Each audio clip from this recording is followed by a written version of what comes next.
ನಮಸ್ತೆ ಎಲ್ಲರಿಗೂ. ಇದು ಶುಕ್ರವಾರದ ವ್ಲಾಗ್ ಆಗಿರುತ್ತೆ. ಗುರುವಾರ ಊರಿಂದ ಎಲ್ಲ ಬಂದ ಮೇಲೆ ಫುಲ್ಲು ರೆಸ್ಟ್ ಮಾಡಿಬಿಟ್ವಿ. ಹೋಟ್ಲಿಂದ ಊಟ ತರಿಸ್ಕೊಂಡು ತಿಂದ್ವಿ. ಆಮೇಲೆ ಇದು ಬಂದು ನನ್ನ ಫ್ರೆಂಡು, ಇವಳು ಡಿಗ್ರಿ ಫ್ರೆಂಡು.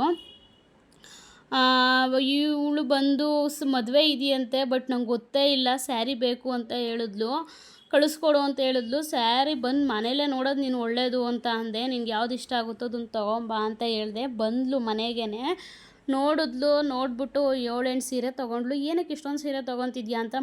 ಮದುವೆ ಅಂತ ಹೇಳ್ತಿದ್ದಾಳೆ. ಚೆನ್ನಾಗಿ ಬೈದಿದ್ದೀನಿ. ಮದುವೆ ಇಟ್ಕೊಂಡು ಹೇಳಿಲ್ಲ ನೀನು ನನಗೆ ಅಂತ ಹೇಳ್ಬಿಟ್ಟು. ನೋಡಿ ಎಲ್ಲ ನೋಡ್ಬಿಟ್ಟು ಎಲ್ಲ ಓಪನ್ ಮಾಡಿ ಬಿಟ್ಬಿಟ್ಟು ಹೋಗಿದ್ಲು. ನಾನೆಲ್ಲ ಕ್ಲೀನ್ ಮಾಡಿದೆ. ನೀನು ನೋಡಬೇಡ, ನೀನು ಮುಟ್ಬೇಡ ಅಂತ ಹೇಳೋಕ್ಕಾಗುತ್ತಾ? ಕಸ್ಟಮರು ಅಂತ ಅಂದಮೇಲೆ ಎಲ್ಲ ಏನು ಓಪನ್ ಮಾಡೇ ಮಾಡ್ತಾರೆ, ಏನೂ ಮಾಡೋಕ್ಕಾಗಲ್ಲ. ಎಲ್ಲ ನೋಡಿಬಿಟ್ಟು ಒಂದು 7-8 ಸೀರೆ ತೊಗೊಂಡು ಹೋದ್ಲು. ನನಗಂತೂ ಖುಷಿ ಆಯಿತು.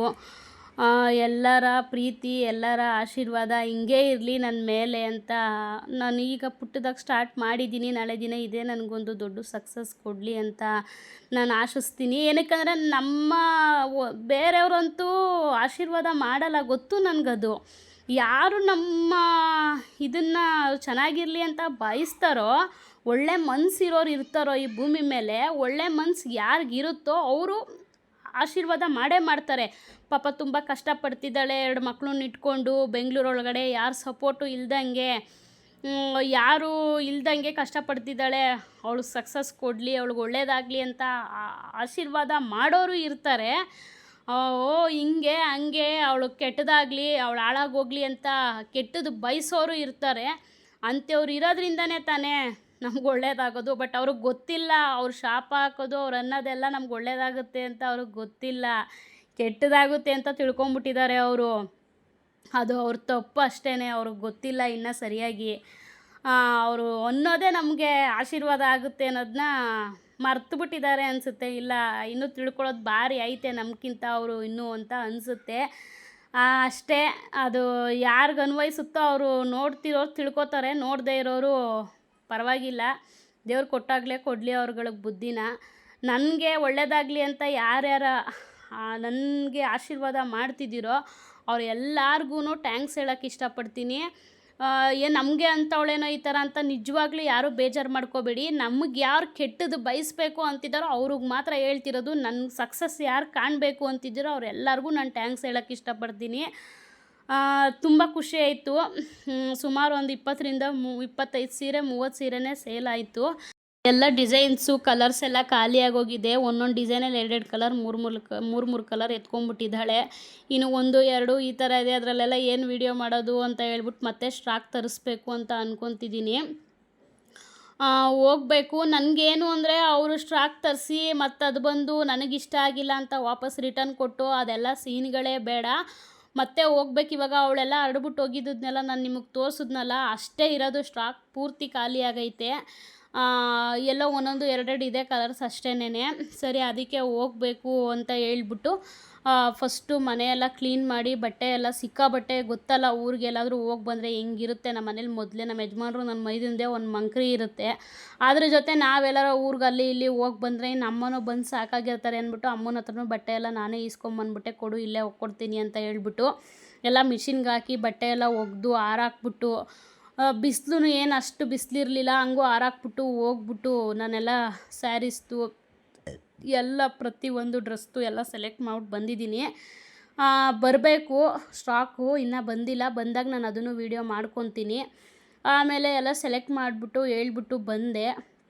ಹೊರಗಡೆ ಹೋಗಿದ್ದೆ, ಎಲ್ಲ ಹೇಳ್ಬಿಟ್ಟು ಸೆಲೆಕ್ಟ್ ಮಾಡಿಬಿಟ್ಟು ಸ್ಯಾರೀಸ್ ಎಲ್ಲ ಬಂದಿದ್ದೀನಿ. ಸ್ಟಾಕ್ ಬರುತ್ತೆ, ಯಾವಾಗ ಬರುತ್ತೆ ಗೊತ್ತಿಲ್ಲ. ಆಮೇಲೆ ಬಂದು ನಾನು ಸ್ವಲ್ಪ ನಮ್ಮ ಯಜಮಾನ್ರದ್ದು ಇದು ಒಂದು ಖುಷಿ ನ್ಯೂಸು ಹೇಳ್ಕೊಳ್ಳೇಬೇಕು. ಎಲ್ಲ ಒಳ್ಳೆಯದೇ ಆಗ್ತಿದೆ, ಒಳ್ಳೆಯದೇ ಆಗಲಿ. ನಿಮ್ಮ ಹತ್ರ ಶೇರ್ ಮಾಡ್ಕೊಳ್ದೆ ಇನ್ಯಾರ ಹತ್ರ ಶೇರ್ ಮಾಡ್ಕೊಳ್ಳಿ ಅಲ್ವಾ. ತುಂಬ ಮದುವೆ ಆಗಿ 9 ವರ್ಷ 10 ವರ್ಷ ಹತ್ತತ್ರ ಆಗ್ತಿದೆ. ಅವಾಗಿಂದನೂ ನನ್ನ ಮನೆಯವ್ರಿಗೆ ಹೇಳ್ತಾನೆ ಇದ್ದೆ, ಒಂದು ಗಾಡಿ ತೊಗೊಳ್ಳಿ ಅಂತ ಹೇಳ್ತಾನೆ ಇದ್ದೆ. ಬಟ್ ಅವ್ರು ಅಂತಾನೆ ಇದ್ರು. ಫಸ್ಟ್ ನಂಗೆ DL ಬೇಕು ಕಣಮ್ಮ, DL ಬೇಕು ಅಂತಾನೆ ಇದ್ರು. ಸರಿ ಆಯಿತು, DL ಮಾಡಿಸ್ಕೊಳ್ಳೋಣ ಅಂತ ಹೇಳ್ಬಿಟ್ಟು ಎಷ್ಟು ಜನಕ್ಕೆ ಅಂದರೆ ಒಂದು 5-6 ಜನದ ಹತ್ರ ನಾವು ಮೋಸ ಹೋಗಿದ್ದೀವಿ. ಯಾರು ನಮಗೆ ಸರಿಯಾಗಿ ಸ್ಟ್ರಾಂಗ್ ಆಗಿರೋರು ನಮ್ಗೆ ಯಾರೂ ಸಿಗಲಿಲ್ಲ. ಎಲ್ಲ ಮೋಸ ಮಾಡಿದ್ರು. 2,000, 1,500, 3,000, 6,000 ಈ ಥರ ಎಲ್ಲ ಸುಮಾರು ಒಂದು 15,000 ರೂಪಾಯಿ ತನಕನೇ ದುಡ್ಡು ಹಾಳು ಮಾಡ್ಕೊಂಡಿದ್ದೀವಿ. ಮಾಡ್ಕೊಡ್ತೀನಿ ಅಂತ ಬ್ರೋಕರ್ಗಳನ್ನೆಲ್ಲ ಹಿಡಿದು ದುಡ್ಡೆಲ್ಲ ತುಂಬ ಮೋಸನೂ ಹೋಗಿದ್ದೀವಿ. ಯಾಕಂದರೆ ನಮ್ಮ ಮನೆಯವರು SLC ಓದಿಲ್ಲ, ಮಾಸ್ ಕಾರ್ಡ್ ಇಲ್ಲ, TC ಇಲ್ಲ. ಅವ್ರು ಮಿನಿ 2ನೇ ಕ್ಲಾಸ್ ಏನೋ ಓದಿರೋದಷ್ಟೇ ಅವರು, ಏನೂ ಇಲ್ಲ. TC ಒಂದು ಸಿಕ್ತು ನಮಗೆ, ಅದು ಕಳ್ಕೊಂಬಿಟ್ಟಿದ್ದಾರೆ. ಒರಿಜಿನಲ್ಲು ಡೂಪ್ಲಿಕೇಟ್ ಒಂದು ಹೋಗಿ ಮತ್ತೆ ಬರ್ಸ್ಕೊಂಬಂದಿದ್ವಿ. ಅದರಿಂದನೂ ಏನೂ ಯೂಸ್ ಆಗಿಲ್ಲ. ಮತ್ತು ಸುಮ್ಮನೆ ತಲೆನೋವು, ಸಿಕ್ಕಾಬಟ್ಟೆ ಮೋಸ ಆಯಿತು ದುಡ್ಡು. ಕಡೆಗೆ ಅದೇ ಏನೋ ಹೇಳ್ತಾರಲ್ಲ, ಕಂಕ್ಳಲ್ಲೇ ಮಗ ಇರಿಕೊಂಡು ಊರಲ್ಲೆಲ್ಲ ಹುಡುಕಿದ್ರು ಅಂತ ಗಾದೆ ಹೇಳ್ತಾರಲ್ಲ, ನಿಜ. ಅದು ನಿಜವಾಗ್ಲೂ ಹೇಳಬೇಕು ಒಂದು ಮಾತು ಅಂದರೆ, ವೇದ ಸುಳ್ಳಾದರೂ ಗಾದೆ ಸುಳ್ಳಾಗೋದು ಅಂತಾರಲ್ಲ, ಅದು ನಿಜವಾಗ್ಲೂ ನಿಜ. ಅದು ಕಂಕ್ಳಲ್ಲೇ ಮಗ ಇರಿಕೊಂಡು ಊರಲ್ಲೆಲ್ಲ ಹುಡುಕ್ತಾ ಇದ್ದೀರಂದ್ರೆ ಆ ಥರ ಆಯಿತು. ಜೊತೆಯಲ್ಲೇ ಇಟ್ಕೊಂಡು ನಾವು ಬೇರೆ ಕಡೆ ಎಲ್ಲ ಅಲಿದ್ವಿ, ಯಾರ್ಯಾರಿಗೋ ಕೊಟ್ವಿ, ಮೋಸ ಎಲ್ಲ ಹೋದ್ವಿ. ಸ್ವಂತ ನಮ್ಮ ಯಜಮಾನ್ರು ದೊಡ್ಡಪ್ಪನ ಮಗನೇ ಮಾಡಿಕೊಟ್ರು. ಅವರು ನಮ್ಮ ಯಜಮಾನ್ರಿಗೆ ತಮ್ಮ ಆಗಬೇಕು. ಆಮೇಲೆ ಈ ಥರ ಅಂತ ಎಲ್ಲ ಹೇಳಿದ್ಮೇಲೆ ಅವ್ರ ಹತ್ರ ಅವರು ಬೈದರು. ಯಾಕಣ್ಣ ನಾನೇ ಮಾಡಿಸ್ಕೊಡ್ತಿರ್ಲಿಲ್ವಾ, ಹೇಳು ಅದಕ್ಕೆ ಹತ್ರ ಮಾತಾಡು, ಹಿಂಗೆ ಮಾಡಿಸ್ಕೊಡ್ತೀನಿ ಅಂತ ಪಾಪ ಅವ್ರು ಹೇಳಿ ಆವಣ್ಣ. ಆಮೇಲೆ ನಮ್ಮ ಯಜಮಾನ್ರು ಹಿಂಗೆ ಹೇಳ್ತಿದ್ದಾನೆ ಕಣಮ್ಮ, ಮಾಡಿಸೋಣ ಅವ್ರ ಹತ್ರನೇ ಅಂತ ಹೇಳಿದ್ರು. ಸರಿ ಆಯಿತು, 4 ವೀಲರು 2 ವೀಲರು ಎರಡೂ ಸೇರಿಸಿ ಮಾಡಿಸ್ಬಿಡಿ ಅಂತ ಹೇಳಿದೆ. ಎರಡಕ್ಕೂ ಸೇರಿಸಿ ಮಾಡಿಸಿದ್ರು. ಅದಾಗಿ ಸರಿ ಒಂದು ಸಲ ಕರೆದಿದ್ರು, ಹೋಗಿದ್ರು ಫೋಟೋ ಎಲ್ಲ ಸೈನ್ ಎಲ್ಲ ಮಾಡೋದಕ್ಕೆ. ಮತ್ತು ಇನ್ನೊಂದು ಸಲ ಕರೆದಿದ್ರು, ಆವಾಗಲೂ ಹೋಗಿ ಎಲ್ಲ ಪಾಸ್ ಆಯಿತು. 4 ವೀಲರ್ ಕೊಟ್ಟಿದ್ರಂತೆ. ಕಾರ್ನು ಓಡಿಸಿದ್ದಾರೆ. ಓಡಿಸ್ಬಿಟ್ಟು ಆಮೇಲೆ ಸುಮಾರು ಒಂದು 7-8 ಜನದೆಲ್ಲ ಫೇಲ್ ಆಗೋಯ್ತಂತೆ. ಇವ್ರದ್ದು ಸೈನ್ ಹಾಕಿ ರೈಟ್ ಮಾರ್ಕ್ ಹಾಕಿ ಪೊಲೀಸ್ ಕಡೆಯಿಂದ ಸೈನ್ ಹಾಕಿದ್ರೆ ಅಂತೆಲ್ಲ ಆಗೋದು. ಅದೆಲ್ಲ ಆಯಿತು. ಅದೆಲ್ಲ ಆದಮೇಲೆ ಜಾಸ್ತಿ ಟೈಮ್ ತೊಗೊಳ್ಳೇ ಇಲ್ಲ, ಬಂದ್ಬಿಡ್ತು. 1 ವಾರ 15 ದಿವಸಕ್ಕೆಲ್ಲ ಪಾಸ್ ಆಗಿದ ತಕ್ಷಣ 1 ವಾರ 15 ದಿನದ ಒಳಗಡೆನೇ, ತಿಂಗಳಗಟ್ಟಲೆ ಟೈಮ್ ಕೊಡ್ತಾರೆ. ಬಟ್ ಇಲ್ಲ, ವಾರ 15 ದಿನಕ್ಕೆಲ್ಲ ಬಂದ್ಬಿಡ್ತು. ತುಂಬ ಅಂದರೆ ತುಂಬ ಖುಷಿ ಆಯಿತು. ಅದನ್ನು ಅವತ್ತೇ ಶೇರ್ ಮಾಡೋ ಆಲೇ ನಮಗೆ ಅದು ಸಿಕ್ಕಿ 1.5 ತಿಂಗಳು ಮೇಲಾಗೈತೆ. ಬಟ್ ನಾನು ಅದನ್ನು ಶೇರ್ ಮಾಡ್ಕೊಳ್ಳೋಕ್ಕೆ ಆಗಲಿಲ್ಲ. ಯಾವುದೋ ಅದು ಇದು ಅಂದ್ಕೊಂಡು ನಾನು ಅದನ್ನು ಮರ್ತೇ ಬಿಟ್ಟಿದ್ದೆ. ಈಗ ನಾನು ಅದನ್ನು ಆಮೇಲೆ ಅಲ್ಲಿ ನಾನು ಹೋಗ್ಬಿಟ್ಟು ಬಟ್ಟೆ ಎಲ್ಲ ಸೆಲೆಕ್ಟ್ ಮಾಡ್ಬಿಟ್ಟು ಬರ್ತಿದ್ನಲ್ಲ, ತೊಗೊಂಡೋಗಿದ್ದೆ. ಆ ಕಡೆಯಿಂದ ಬರಬೇಕಿದ್ರೆ ನಾನು ಇದನ್ನು ಮಾಡಿಸ್ಕೊಂಬರೋಣ, ಡೂಪ್ಲಿಕೇಟ್ ತೊಗೊಂಡು ಫುಲ್ಲು ಫ್ರೇಮೆಲ್ಲ ಹಾಕ್ಸ್ಕೊಂಬರೋಣ ಅಂತ ಹೇಳ್ಬಿಟ್ಟು ಹೋಗಿದ್ದೆ. ಹಂಗೆ ಬರಬೇಕಿದ್ರೆ ಅದನ್ನ ನೆನೆಸ್ಕೊಂಡೆ, ತಡಿ ಇಲ್ಲೇ ಸೈಬರ್ ಐತೆ, ತಡಿ ಅದನ್ನು ಹಂಗೇ ಮಾಡಿಸ್ಕೊಂಬರೋಣ ಅಂದ್ಬಿಟ್ಟು ಲೈಸೆನ್ಸ್ನ ಡೂಪ್ಲಿಕೇಟ್ ತೊಗೊಂಡು ನಾಮಿನೇಷನ್ ಮಾಡಿಸ್ಕೊಂಡು ಬಂದೆ. ಇನ್ನೇನು ಸ್ವಲ್ಪ ದಿನ ಗಾಡಿನೂ ಪರ್ಚೇಸ್ ಮಾಡಬೇಕು ಅಂತ ಅನ್ಕೋತಾ ಇದ್ದೀವಿ. ಅದಕ್ಕೇ ನಮ್ಮ ಮನೆಯವ್ರಿಗೆ ಗೊತ್ತಿಲ್ಲ, ನನಗೂ ಗೊತ್ತಿಲ್ಲ ಅದ್ರ ಬಗ್ಗೆ. ಗಾಡಿಯೆಲ್ಲ ಚೆನ್ನಾಗೇ ಓಡಿಸ್ತಾರೆ, ಬಟ್ ಯಾವ್ದು ಹೆಂಗೆ ಅಂತ ಗೊತ್ತಿಲ್ಲ. ಆ ಒರಿಜಿನಲ್ ಕಾರ್ಡು ನಾಮಿನೇಷನ್ ಮಾಡಿಸು ಅಂತವ್ರೆ, ನನಗೂ ಗೊತ್ತಿಲ್ಲ. ಹೋಗಿ ಸೈಬರಲ್ಲಿ ಸೀದಾ ಹೋಗಿ ಕೇಳ್ತಾ ಇದ್ದೀನಿ, ಅಣ್ಣ ಇದನ್ನು ನಾಮಿನೇಷನ್ ಮಾಡಿಕೊಡಿ, ಅದನ್ನು ಡೂಪ್ಲಿಕೇಟ್ ಅಂತ ತೆಗೆದ್ಬಿಟ್ಟು ಅದನ್ನು ನಾಮಿನೇಷನ್ ಮಾಡಿಕೊಡಿ ಅಂತೀನಿ. ಇಲ್ಲ ಅಮ್ಮ, ಒರಿಜಿನಲ್ ಅದು ಹಂಗೆ ಇಟ್ಕೋಬೇಕು, ಅದನ್ನು ನಾಮಿನೇಷನ್ ಮಾಡಲ್ಲ, ಅದು ಹಂಗೆ ಇಟ್ಕೊಳ್ಳಿ, ಇದನ್ನು ಮಾತ್ರ ಡೂಪ್ಲಿಕೇಟ್ ಮಾತ್ರ ಇಟ್ಕೊಂಡು ಗಾಡೀಲಿ ಇಟ್ಕೊಂಡು ಓಡಾಡಿ ಅಂತ ಹೇಳಿದ್ರು. ಹೌದಾ ಅಣ್ಣ ಅಂತ ಹೇಳ್ಬಿಟ್ಟು ಅದನ್ನು ಹಂಗೆ ವಾಪಸ್ ತೊಗೊಂಬಂದೆ. ಆಮೇಲೆ ನಾನು ಆಧಾರ್ ಕಾರ್ಡ್ ಮಾಡಿಸಿದ್ನಲ್ಲ, ಅದು ಪ್ರಿಂಟೌಟ್ ಬಂದಿತ್ತು. ಅದನ್ನು ಹಂಗೆ ಪ್ರಿಂಟೌಟ್, ಅದನ್ನು ಅಪ್ಡೇಟ್ ಆಗಿ ಎಲ್ಲ ಇದಾಗಿತ್ತು. ಅದನ್ನು ಪ್ರಿಂಟೌಟ್ ತೆಗೆಸಿ ಅದನ್ನು ನಾಮಿನೇಷನ್ ಮಾಡಿಸ್ಕೊಂಡು ಎಲ್ಲ ಕೆಲಸ ಮುಗಿಸ್ಕೊಂಡೆ. ಒಟ್ಟಿನಲ್ಲಿ ಟೋಟಲಾಗಿ ಎಲ್ಲ ತಲೆನೋವು ತಪ್ಪಿತು ನನಗೆ. ಎಲ್ಲ ಕಷ್ಟಗಳು ಒಂದೊಂದೇ. ಅದು ಕಷ್ಟ ಅಂತ ಅಲ್ಲ, ಏನೋ ನನ್ನ ಮನ್ಸಿಗೆ ಅನ್ನಿಸ್ತಿರೋದು ನಾನು ಹೇಳ್ಕೊತಾ ಇದ್ದೀನಿ. ಎಲ್ಲ ಒಂದೊಂದೇ ಕಷ್ಟಗಳೆಲ್ಲ ತೀರ್ತೈತೆ. ಆಮೇಲೆ ಅದನ್ನೆಲ್ಲ ಮಾಡಿಸ್ಕೊಂಡು ತೊಗೊಂಬಂದೆ. ಆಮೇಲೆ ನನ್ನ ತಮ್ಮನ ಹತ್ರ ಮಕ್ಳನ್ನ ಬಿಟ್ಟು ಹೋಗಿದ್ದೆ. ನನ್ನ ತಮ್ಮ ನೀನು ಒಬ್ಬಳೇ ಹೋಗ್ತೀಯಾ, ನಾನು ಬರ್ತೀನಿ ಪರ್ಚೇಸ್ ಮಾಡೋಕ್ಕೆ ಅಂದ. ಇಲ್ಲ ಕಣೋ, ಮಕ್ಕಳು ನೋಡ್ಕೊ, ಮಕ್ಕಳನ್ನೆಲ್ಲ ಎಳ್ಕೊಂಡು ಹೋಗ್ಬೇಕು ಆ ಬಿಸಿಲಲ್ಲಿ, ಆ ರಶ್ ಒಳಗಡೆ ಬೇಡ, ನಿನ್ನ ಮಕ್ಳು ನೋಡ್ಕೊ, ನಾನೇ ಎಲ್ಲ ಸೆಲೆಕ್ಟ್ ಮಾಡಿ ಇಟ್ಬಿಟ್ಟು ಬರೋದು ಅಷ್ಟೇ ಅಲ್ವಾ, ಸೆಲೆಕ್ಟ್ ಮಾಡಿ ಇಟ್ಬಿಟ್ಟು ಬರ್ತೀನಿ, ಪಾರ್ಸಲ್ ಬರುತ್ತೆ ಮನೆಗೇನೆ ಅಂತ ಹೇಳಿದೆ. ಸರಿ ಆಯಿತು ಅಂತ ಹೇಳ್ಬಿಟ್ಟು ಅವ್ನ ಪಾಪ ಮನೆಗೆ ಬಂದು ಮಕ್ಕಳು ನೋಡ್ಕೊತಿದ್ದ. ಬಟ್ಟೆ ಎಲ್ಲ ಎಳೆದಿಟ್ಬಿಡು ಅಂತ ಫೋನ್ ಮಾಡಿದೆ. ಬಟ್ಟೆ ಎಲ್ಲ ಎಳೆದಿಟ್ಟಿದ್ದ. ಆಮೇಲೆ ನಾನು ಬಂದು ಫಸ್ಟು ಬಟ್ಟೆ ಎಲ್ಲ ಮಡಚಿಬಿಟ್ಟು ಅದ್ರ ಜಾಗಕ್ಕೆ ಎತ್ತಿಟ್ಬಿಟ್ಟು ಅಮ್ಮಂದು ನನ್ನ ತಮ್ಮಂದೆಲ್ಲ ಇತ್ತಲ್ವ, ಅದನ್ನೆಲ್ಲ ಸಪ್ರೇಟಾಗಿ ಅವ್ರದ್ದು ಒಂದು ಬ್ಯಾಗ್ ಹಾಕ್ಬಿಟ್ಟು ಎತ್ತಿಟ್ಟೆ. ಮಡಚಿಬಿಟ್ಟು ಬಟ್ಟೆಗಳನ್ನೆಲ್ಲ ಎತ್ತಿಟ್ಕೊಂಡೆ. ಬಟ್ಟೆ ಒಂದು ಕೆಲಸ ಮುಗ್ದೋದ್ರೆ ಎಷ್ಟು ಬೆಸ್ಟ್ ಅನಿಸುತ್ತೆ ಗೊತ್ತಾ. ಬಟ್ಟೆ ಇರಬಾರ್ದು, ಪಾತ್ರೆಗಳಿರಬಾರ್ದು, ಅದೇ ಒಂದು ಬೇಜಾರು. ಆಮೇಲೆ ನೆಕ್ಸ್ಟು ನೈಟ್ಗೆ ಏನು ಅಡುಗೆ ಮಾಡೋದು. ಬೆಳಗ್ಗೆ ಟೊಮೊಟೊ ಬಾತ್ ಮಾಡಿದ್ದೆ, ಸ್ವಲ್ಪನೇ ಉಳಿದಿತ್ತು. ಮಧ್ಯಾಹ್ನನೂ ನಾನು ಅಲ್ಲಿಂದ ಬಂದಮೇಲೆ ಬಟ್ಟೆ ಎಲ್ಲ ಎಳ್ಕೊಂಬಂದು ಇಟ್ಟಿದ್ದೆ. ಆವಾಗ ಟೊಮೊಟೊ ಬಾತೇ ಇತ್ತು, ಅದನ್ನೇ ತಿನ್ಕೊಂಡೆ. ಮಕ್ಕಳು ಅದನ್ನೇ ತಿನ್ಕೊಂಡ್ರು. ಜಾಸ್ತಿನೇ ಮಾಡಿದ್ದೆ ಸ್ವಲ್ಪ. ಇನ್ನೇನು ಸಾಂಬಾರೇನೋ ಮಾಡೋಕ್ಕೆ ಹೋಗಲಿಲ್ಲ. ಇನ್ನು ಭಾನುವಾರ ಅಲ್ವಾ, ಇದು ಶನಿವಾರ ಬೆಳಗ್ಗೆಗೆ ಏನಾರು ಮಾಡೋಣ ಅಂತ ಹೇಳ್ಬಿಟ್ಟು ಏನು ಮಾಡಿದೆ, ಸರಿ ಅಂದ್ಬಿಟ್ಟು ಬೆಂಡೆಕಾಯಿ ಪಲ್ಯ ಆ ಥರ ಮಾಡಿಕೊಂಡು ಚಪಾತಿ ಮಾಡಿಕೊಂಡೆ. ಆ ಬೆಂಡೆಕಾಯಿ ಪಲ್ಯ ರೆಸಿಪಿನ ನಾನು ಸಪ್ರೇಟಾಗಿ ಹಾಕ್ತೀನಿ ಅದನ್ನು. ಆಮೇಲೆ ಮಳೆ ಬೇರೆ ಬರ್ತಿತ್ತು, ನನ್ನ ತಮ್ಮನೂ ಹೊರಟೋದ. ಅವನು ಹೋದ್ಮೇಲೆ ನಾನು ಅಡುಗೆ ಮಾಡಿದ್ದು, ಬೆಂಡೆಕಾಯಿ ಪಲ್ಯ ಮಾಡಿ ಚಪಾತಿ ಮಾಡಿದೆ. ಆಮೇಲೆ ಮಳೆ ಬೇರೆ ಸ್ಟಾರ್ಟ್ ಆಯಿತು, ಸಿಕ್ಕಾಪಟ್ಟೆ ಜೋರಾಗೆ ಹುಯ್ತಿತ್ತು ಮಳೆ. ಆಮೇಲೆ ಸರಿ ಊಟ ಎಲ್ಲ ಮುಗಿಸ್ಕೊಂಡ್ವಿ. ನಂಗೆ ತುಂಬ ಹೊಟ್ಟೆ ಬೇರೆ ಹಸಿತಿತ್ತು. ಟೊಮೊಟೊ ಬಾತು ಸ್ವಲ್ಪನೇ ಉಳಿದಿದ್ದು ಮಧ್ಯಾಹ್ನ. ಮಕ್ಕಳು ತಿಂದಾದ್ಮೇಲೆ ನನಗೆ ಬರೀ ಒಂದು 4 ತುತ್ತಿತ್ತು ಅಷ್ಟೇ. ಅದೊಂದು ತಿಂದಿದ್ದೆ, ಹೊಟ್ಟೆ ಬೇರೆ ಹಸಿತಿತ್ತು. ಸರಿ ಬಿಡು ಅಂತ ಹೇಳ್ಬಿಟ್ಟು ನನ್ನ ಮೈದನಿಗೆ ನನ್ನ ಮಕ್ಕಳಿಗೆಲ್ಲ ಚಪಾತಿ ಹಾಕ್ಕೊಟ್ಟೆ. ಅವ್ರು ತಿಂದಾದ್ಮೇಲೆ ನನ್ನ ಮೈದನೂ ಕಾಯ್ತಿದ್ರು ನಮ್ಮ ಯಜಮಾನ್ರು ಬರೋ ತನಕ. ಇವಾಗೇನೋ ಅವರು ವೆಯ್ಟ್ ಮಾಡಲ್ಲ, ಹಾಕ್ಕೊಟ್ಬಿಡಿ ಅದಕ್ಕೆ ಅಂತಾರೆ. ಅದಕ್ಕೆ ಒಟ್ಟಿಗೆ ಅವ್ರಿಗೆ ಹಾಕ್ಕೊಟ್ಟಾಗಲೇ ನಾನು ತಿಂದುಬಿಟ್ಟೆ, ಮಕ್ಕಳು ತಿಂದರು. ತಿಂದಾದಮೇಲೆ ಫಸ್ಟು ಗ್ಯಾಸ್ ತೊಳೆದೆ. ನಾನು ಅದು ಗ್ಯಾಸ್ ತೊಳೆದಿದ್ದು ಏನು ವೀಡಿಯೋ ಮಾಡ್ಕೊಳಕ್ಕೆ ಹೋಗಲಿಲ್ಲ. ಏನು ಅದದೇ ಏನು ಯಾವಾಗ್ಲೂ ಅಂತೇಳ್ಬಿಟ್ಟು ವೀಡಿಯೋ ಮಾಡ್ಕೊಳಕ್ಕೆ ಹೋಗಲಿಲ್ಲ.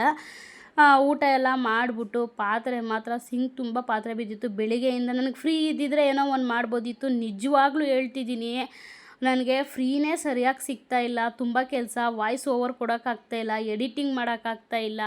ಈ ಕಡೆ ಅದ್ರದ್ದು ವೀಡಿಯೋ ಮಾಡಬೇಕು, ಈ ಕಡೆ ರೆಡಿ ಆಗಬೇಕು, ಈ ಕಡೆ ಸೀರೆ ವೇರ್ ಮಾಡಬೇಕು, ಈ ಕಡೆ ಎಲ್ಲ ಸೀರೆ ಎಲ್ಲ ಫುಲ್ ಓಪನ್ ಮಾಡಿ ತೋರಿಸಿರೋ ಸೀರೆಗಳೆಲ್ಲ ಫೋಲ್ಡಿಂಗ್ ಮಾಡಬೇಕು. ಅಂದ್ಕೊಳ್ಳೋರೆಲ್ಲ ಅನ್ಕೋಬೋದು ಏನು ಈಸಿ ಕೆಲಸ ಮನೇಲಿ ಕೂತ್ಕೊಂಡು ಮಾಡ್ತಾವಳೆ ಅಂತ. ಸಿಕ್ಕಾಬಟ್ಟೆ ಅದು ಕಷ್ಟ ಐತೆ. ಯಾವುದು ಈಸಿ ಸುಲಭವಾದ ಕೆಲಸ ಯಾವುದೂ ಇಲ್ಲ. ಪ್ರತಿಯೊಂದು ಕೆಲಸಗಳು ಕಷ್ಟವಾದ ಕೆಲಸನೇ. ಯಾರು ಶೋಕಿಗೋಸ್ಕರ ಮಾಡ್ತಾಯಿಲ್ಲ, ಯಾರೂ ನನ್ನ ಹತ್ರ ಇದೈತೆ ಅದೈತೆ ಅಂತ ತೋರಿಸ್ಕೊಳ್ಳೋದಕ್ಕೂ ಮಾಡ್ತಾಯಿಲ್ಲ. ಏನೋ ಒಂದು ನಾವು ಬೆಳಿಬೇಕು, 4 ಜನದ ಥರ ನಾವು ಬದುಕಬೇಕು. ಯಾಕಂದರೆ ದುಡ್ಡಿಗೆ ಇವತ್ತು ಬೆಲೆ. ಆ ದುಡ್ಡು ಸಂಪಾದನೆ ಮಾಡಿ ತೋರಿಸೋಣ. ಇವತ್ತು ಯಾರು ನಮ್ಮನ್ನು ಬಿಟ್ಟೋಗಿರ್ತಾರೋ ಅವ್ರು ಮತ್ತೆ ಆ ದುಡ್ಡಿಗೋಸ್ಕರ ಬರ್ತಾರೇನೋ ನೋಡೋಣ. ಒಂದು ಚಾಲೆಂಜ್ ಅಷ್ಟೇ ಇದು ನಮಗೆ. ಅದರಿಂದ ಒಂದು ಪ್ರಯತ್ನ ಪಡ್ತಾ ಇರೋದು ಅಷ್ಟೇ. ಅದು ಬಿಟ್ಟರೆ ನಮ್ಮ ಹತ್ರ ಇದೈತೆ ಅದೈತೆ ಅಂತ ತೋರಿಸ್ಕೊಳಕ್ಕಾಗಲಿ ಇದಕ್ಕಾಗಲಿ ಯಾವುದೂ ಮಾಡ್ತಾಯಿಲ್ಲ. ಅಂದ್ಕೊಳ್ಳೋರೆಲ್ಲ ಅಂದ್ಕೊಳ್ಳಿ ಅಲ್ವಾ. ನಾನು ಬೇರೆಯವ್ರ ಬಗ್ಗೆ ಯಾರ ಬಗ್ಗೆನೂ ತಲೆ ಕೆಡಿಸ್ಕೊಳ್ಳೋದೇ ಇಲ್ಲ. ನಾನು ನಮ್ಮದೆಷ್ಟೋ ಅಷ್ಟೇ. ಮೊದಲಿಂದ ಹಂಗಿರಲಿಲ್ಲ. ಬಟ್ ಈಗ ಬುದ್ಧಿ ಬಂದೈತೆ. ಬುದ್ಧಿ ಕಲಿಸಿದ್ದಾರೆ. ಬಂದೈತೆ ಅನ್ನೋದಕ್ಕಿಂತ ಹೆಚ್ಚಾಗಿ ಬುದ್ಧಿ ಚೆನ್ನಾಗಿ ಕಲಿಸಿದ್ದಾರೆ. ಅದ್ರ ಮೇಲೆ ನಡೆಯೋಣ. ಒಳ್ಳೆ ಬುದ್ಧಿ ಕಲಿಸಿದ್ದಾರೆ. ನಾನು ಇಷ್ಟು ವರ್ಷದಿಂದ ಕೆಟ್ಟೋಳಾಗ್ಬಿಟ್ಟಿದ್ದೆ, ಬಟ್ ಈಗ ಒಳ್ಳೆಯವಳಾಗಿದ್ದೀನಿ. ನಂದು ನನ್ನೋರು ನಮ್ಮೋರು ಅಂತ ಇದ್ದಿದ್ದೇ ತಪ್ಪಂತೆ. ಈಗ ಯಾರು ಬೇಡ ಅಂತಿರೋದು ಸರಿ ಅಂತೆ. ಆಯಿತು, ಹಿಂಗೆ ಇರೋಣ ಅಲ್ವಾ. ಕರೆಕ್ಟು ನಾನು ಹೇಳ್ತಿರೋದು. ಹಿಂಗೆ ಇರೋಣ. ಒಂಟಿ ಜೀವನನೇ ಚಂದ. ಸಾಕು, ನನ್ನ ಗಂಡ ನನ್ನ ಮಕ್ಕಳು ಇಷ್ಟೇ ಜೀವನ. ಇವಾಗ ಇದೇ ಕರೆಕ್ಟು, ಇದೇ ಜೀವನ. ಹಿಂಗೆ ಇರಬೇಕು. ನಾಳೆ ದಿನ ನನ್ನ ಮಕ್ಕಳು ನನಗೆ ಹಂಗೆ ಮಾಡಲಿ ಬಿಡು. ನಾನು ನನ್ನ ಗಂಡ ಇಬ್ಬರೇ ಬದುಕೋಣ. ಇಷ್ಟೇ ನನ್ನ ಜೀವನ ನಾನು ಅಂದ್ಕೊಂಡಿರೋದು. ಯಾರಿಗೋಸ್ಕರ ನಾವು ಜೀವನನ ಒತ್ತೆ ಇಟ್ಟಿದ್ವೋ ಇವತ್ತು ಅವರೇ ನಮ್ಮ ಜೊತೆಲಿಲ್ಲ ಅಂದಮೇಲೆ ಇನ್ನು ಬೇರೆಯವ್ರು ಕಟ್ಕೊಂಡು ನಮಗೇನಲ್ವಾ. ನನ್ನ ಮಕ್ಳ ಬಗ್ಗೆನೂ ಅಷ್ಟೇ ನಾನು ತಲೆ ಕೆಡಿಸ್ಕೊಳ್ಳಲ್ಲ. ಅವ್ರದ್ದು ಹೆಂಗೆ ಅವ್ರ ಜೀವನ ನಡ್ಕೊಂಡು ಹೋಗುತ್ತೋ ಹಂಗೆ ನಡ್ಕೊಂಡು ಹೋಗಲಿ. ನನ್ನ ಮಕ್ಳಿಗೂ ಪ್ರೆಷರ್ ಹಾಕಲ್ಲ. ಅವ್ರಿಗೇನು ಮಾಡಬೇಕೋ ಅದನ್ನು ಮಾಡೋಣ. ಇಷ್ಟೇ ನಾನು ಅಂದ್ಕೊಂಡಿರೋದು. ನನಗೆ ನಿಜವಾಗ್ಲೂ ವೀಡಿಯೋ ಹಾಕೋಕ್ಕೂ ಅಷ್ಟೇ 2 ದಿನ 3 ದಿನ ಗ್ಯಾಪ್ ಬಿದ್ದುಬಿಡ್ತೈತೆ. ವೀಡಿಯೋಗಳು ಅಪ್ಲೋಡ್ ಮಾಡೋಕ್ಕಾಯ್ತಾಯಿಲ್ಲ, ಎಡಿಟಿಂಗ್ ಮಾಡೋಕ್ಕಾಗ್ತಾಯಿಲ್ಲ. ಅದರಲ್ಲಿ ಹೊರಗಡೆ ಹೋಗಬೇಕು, ಆ ಫಂಕ್ಷನು ಈ ಫಂಕ್ಷನು, ಮತ್ತು ಮನೆಗೆ ಬರಬೇಕು, ಅಡುಗೆ ಮಾಡಬೇಕು, ಮಕ್ಕಳನ್ನ ನೋಡ್ಕೊಬೇಕು. ನಿಜವಾಗ್ಲೂ 1.5 ತಿಂಗಳಾಯಿತು ಮಕ್ಳಿಗೆ ರಜೆ ಕೊಟ್ಟು. ಮಕ್ಕಳಿಗೆ ಅಟ್ಲೀಸ್ಟು ಅವರು ಈಗ ಏನಾದರೂ ಪ್ರಾಕ್ಟೀಸ್ ಮಾಡೋಣ ತಡಿ, ಮರ್ತೋಗಿರ್ತಾರೆ ಮಕ್ಕಳು, ಏನಾರು ಪ್ರಾಕ್ಟೀಸ್ ಕೊಡೋಣ. ನಿಜವಾಗ್ಲೂ ಅಷ್ಟು ಫ್ರೀ ಇಲ್ದಂಗೆ ಆಗೋಗೈತೆ ನನಗೆ. ಒಂದು ಮಕ್ಳಿಗೆ ಬರ್ಸೋಕ್ಕಾಗ್ತಾಯಿಲ್ಲ, ಒಂದು ಹೇಳ್ಕೊಡೋಕ್ಕಾಗ್ತಾಯಿಲ್ಲ. ಅಷ್ಟು ಕೆಲಸ ಅಂದರೆ ಕೆಲಸ. ನಂಬ್ತಿರೋ ಬಿಡ್ತಿರೋ ನಿಜವಾಗ್ಲೂ ನನಗಂತೂ ಗೊತ್ತಿಲ್ಲ. ಈ ಕಡೆ ಕೆಲಸ ಮಾಡಬೇಕು, ಈ ಕಡೆ ವೀಡಿಯೋ ಮಾಡಿ. ಇಷ್ಟು ದಿನ ಬೇರೆ ಥರ ಅದು ಏನೇನು ಕೆಲಸ ಇತ್ತು ಅದನ್ನು ಮುಗಿಸ್ಕೊಂಡ್ಬಿಡ್ತಿದ್ದೆ. ಇವಾಗ ಹಂಗಲ್ಲ. ಕ್ಯಾಮ್ರಾ ಇಟ್ಕೋಬೇಕು, ಸರಿಯಾಗಿ ಮಾಡಬೇಕು, ಅದು ಇದು ಕೆಲಸ ಮಾಡಬೇಕು. ಏನಾದರೂ ಇದ್ದೇ ಇರುತ್ತಲ್ವ ಒಂದೊಂದು. ಈಗೇನು ಕೆಲಸ ಮಾಡ್ತೀನೋ ಅದ್ರ ತಕ್ಕನಂಗೆ ನನ್ನ ಫಸ್ಟು ಕ್ಯಾಮ್ರಾ ರೆಡಿ ಮಾಡ್ಕೋಬೇಕು. ಅದು ಕರೆಕ್ಟಾಗಿ ಕಾಣ್ತಿದೆಯಾ, ಕರೆಕ್ಟಾಗಿ ಇದೆಯಾ ಅದನ್ನು ನೋಡ್ಕೋಬೇಕು.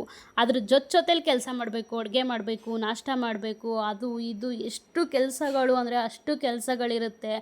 ಅದೇ ಮನೆಯದೆಲ್ಲ ಮುಗಿಸ್ಕೋಬೇಕು, ಮಕ್ಕಳು ನೋಡ್ಕೋಬೇಕು, ಎಡಿಟಿಂಗ್ ಮಾಡಬೇಕು, ವಾಯ್ಸ್ ಓವರ್ ಕೊಡಬೇಕು. ಮತ್ತು ಅದ್ರ ಜೊತೆಗೆ ಇದೊಂದು ಬಿಸ್ನೆಸ್ ಶುರು ಮಾಡಿದ್ದೀನಿ. ಅದ್ರದ್ದು ವೀಡಿಯೋ ಮಾಡಬೇಕು, ಸ್ಯಾರಿ ಉಟ್ಕೋಬೇಕು. ಸ್ಯಾರೀಸ್ ಎಲ್ಲ ಓಪನ್ ಮಾಡಿ ತೋರಿಸಿರೋದೆಲ್ಲ ಫೋಲ್ಡಿಂಗ್ ಮಾಡಿ ಅದ್ರ ನೀಟಾಗಿ ಅದ್ರ ಜಾಗಕ್ಕೆ ಅದನ್ನು ಎತ್ತಿಡಬೇಕು. ಮತ್ತು ಆ ವೀಡಿಯೋಗಳನ್ನೆಲ್ಲ ಎಡಿಟ್ ಮಾಡಬೇಕು. ಅದು ಏನಾರ ಅದು ಸ್ವಲ್ಪ ಹಿಂದೆ ಮುಂದೆ ಆಗಿರೋದು ಇದ್ದೇ ಇರುತ್ತಲ್ವ, ಅದನ್ನು ಎಡಿಟಿಂಗ್ ಮಾಡಲೇಬೇಕಾಗುತ್ತೆ. ಅದನ್ನು ಮಾಡಬೇಕು. ಏನಂದರೆ ಒಂದು ಎಲ್ಪ್ ಅಂದರೆ ನನ್ನ ತಮ್ಮ ಬಂದು ವೀಡಿಯೋಗಳನ್ನೆಲ್ಲ ನನ್ನ ತಮ್ಮ ಮಾಡ್ಕೊಡ್ತಾನೆ. ನಂದು ಟೈಮ್ ಟೇಬಲ್ ಎಲ್ಲ ಪೂರ್ತಿ ಒಂದು ಮಾಡಬೇಕು, ಅದನ್ನು ವೀಡಿಯೋ ಅಪ್ಲೋಡ್ ಮಾಡಬೇಕು. ನನ್ನ ದಿನಚರಿ ಹೆಂಗಿರುತ್ತೆ ಎಲ್ಲರಿಗೂ ತೋರಿಸ್ಬೇಕು ಅಂತ ಅಂದ್ಕೊತಿದ್ದೀನಿ. ಬಟ್ ಅದಕ್ಕೂ ಟೈಮ್ ಆಗ್ತಾನೇ ಇಲ್ಲ ನನಗೆ. ಮತ್ತು ನಾನು ಮದುವೆ ಅಂದೊತ್ತು ಎಷ್ಟು ಸಿಕ್ಕಾಪಟ್ಟೆ ನಿದ್ದೆ ಮಾಡ್ತಿದ್ದೆ. ಇವಾಗ ನಿದ್ದೆ ಎಲ್ಲ ಊರಿಂದ ಆಚೆ ಹೋಗ್ಬಿಟ್ಟೈತೆ. ನಿದ್ದೆನೇ ಇಲ್ಲ ಇವಾಗ ನನಗೆ ಸರಿಯಾಗಿ. ನಾವು ಮಲಗೋದೇ ನೈಟ್ 1 ಗಂಟೆ 1:30. ಅದ್ರ ಜೊತೆಗೆ ನಿದ್ದೆ ಬೇರೆ ಇಲ್ಲ ನನಗೆ ಇವಾಗ. ಇನ್ನೇನು ಮಾಡೋಕ್ಕಾಗುತ್ತೆ ಬಿಡು. ಫಸ್ಟು ಇವಾಗ ಸಕ್ಸಸ್ ಅಂತ ನಿಂತ ಮೇಲೆ ನಾವು ನಿದ್ದೆನೂ ಕಳ್ಕೊಬೇಕಾಗುತ್ತೆ, ಕಷ್ಟನೂ ಕಾಣಬೇಕಾಗುತ್ತೆ. ಎಲ್ಲದಕ್ಕೂ ರೆಡಿಯಾಗಿದ್ರೇ ತಾನೇ ನಾವು ಸಕ್ಸಸ್ ಕಾಣೋಕ್ಕಾಗೋದು ಅಂತ ಹೇಳ್ಬಿಟ್ಟು ತುಂಬ ಕಷ್ಟಪಡ್ತಾಯಿದ್ದೀನಿ. ಭಗವಂತ ಯಾವ ಥರ ನನಗೆ ಸಕ್ಸಸ್ ಕೊಡ್ತಾನೋ ಗೊತ್ತಿಲ್ಲ. ನೋಡೋಣ. ನಿಮ್ಮೆಲ್ಲರ ಆಶೀರ್ವಾದ ಪ್ರೀತಿ ಹಿಂಗೆ ಇರಲಿ ಅಂತ ನಾನು ಎಲ್ಲರ ಹತ್ರನೂ ಕೇಳ್ಕೊತೀನಿ. ಇದಿಷ್ಟು ಪೂರ್ತಿ ಇವತ್ತಿನ ವಿಡಿಯೋ ಆಗಿತ್ತು. ಮತ್ತೆ ನಾಳೆ ವಿಡಿಯೋದಲ್ಲಿ ಭೇಟಿಯಾಗೋಣ. Thank you for watching.